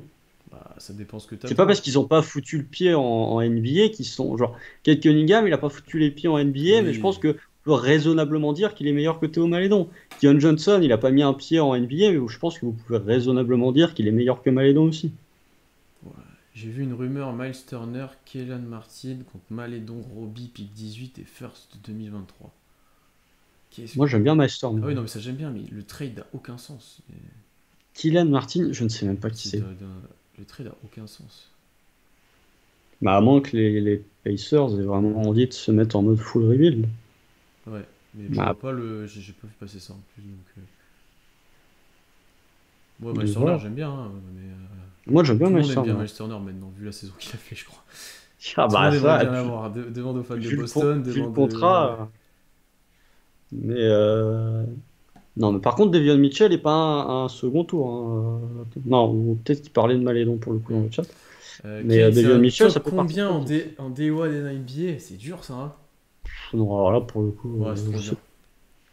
je sais pas. Surtout qu'il va être dans une équipe. Ah, est-ce qu'elle sera si nulle que ça? Non, elle va aller en playoff l'année prochaine.